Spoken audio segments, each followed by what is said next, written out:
normal gospel for the 27th Sunday of Ordinary Time.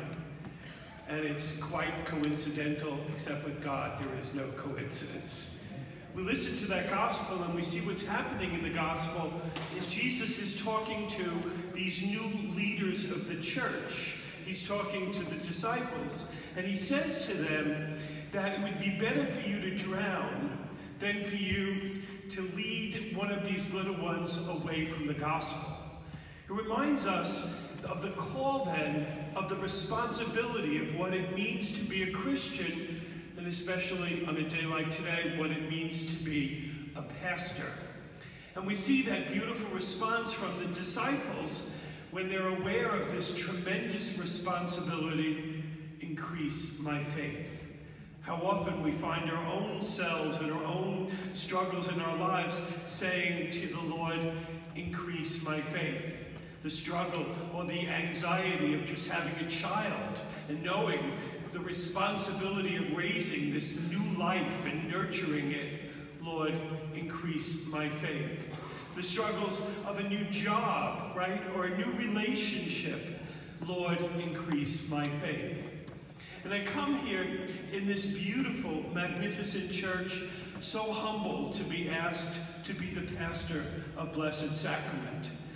I was blessed this week to be able to read a book in progress by Donna Wandry on the history of the parish.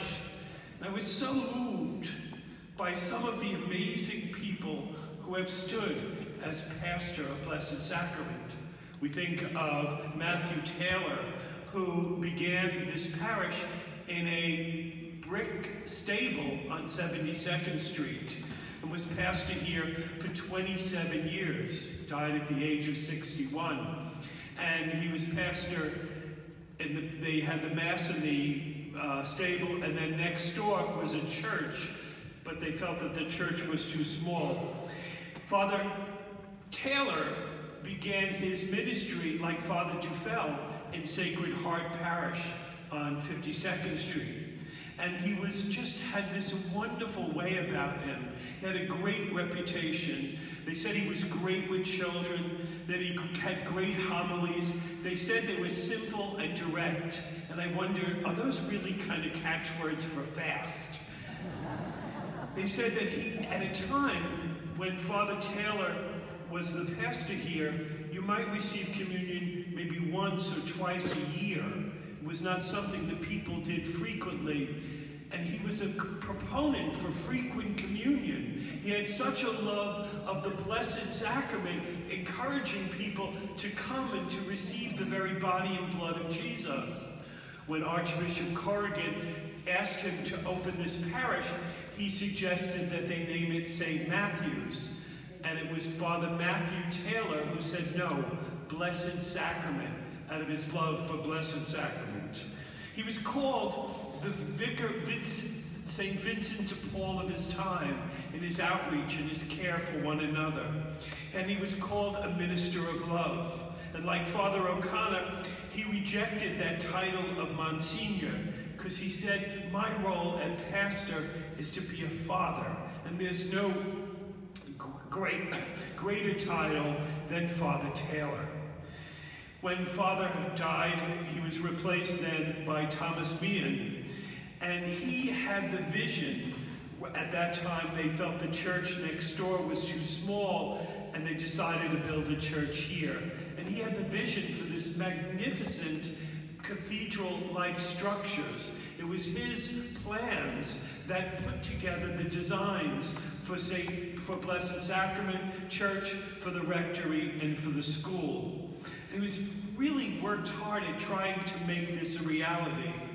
He died within 10 years, and he was succeeded by Father Joseph Guillen.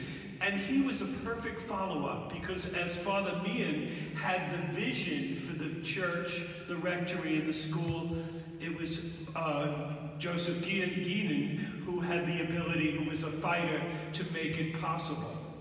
And then he was followed by Monsignor Keegan. He was amazing. He was the one who had the vision for Catholic Charities. Catholic Charities, not just in New York, but ultimately Catholic Charities throughout the United States. He put together a convention for Catholic charities, and the president and his wife attended. It was such a significant time in our community, such a significant time in our country, where people were really in need, and Catholic charities really reaching out and caring for one another. He was called one of the most outstanding Christians in the United States. And so we see, as we look with so many of the pastors, such outstanding individuals. And we see that certainly in the example given by Robert O'Connor. I wouldn't have a collar on today if it weren't for him. Truly a father, truly a pastor. We see that in Father Dufell, somebody whose ministry has always been reaching out to the poor, reaching out and trying to include everyone and bringing everyone together in what we call church. And so I come before you humbly, increase my faith, Lord. I ask for your prayers as I begin my ministry here, as I begin my chapter here as pastor of this magnificent parish. Having lived here before being ordained, having served on the parish council and having served in the soup kitchen, in the shelter and in the CCD, I know what it means to be church. The pastor is not the parish. You are the church. This is what makes Blessed Sacrament so great. The wonderful men and women who make up this parish, who love this parish, who call this parish home. And I pray that I may be your servant. I pray that I may be your father. And I pray that together we may continue this extraordinary history of this amazing parish. God bless you and thank you.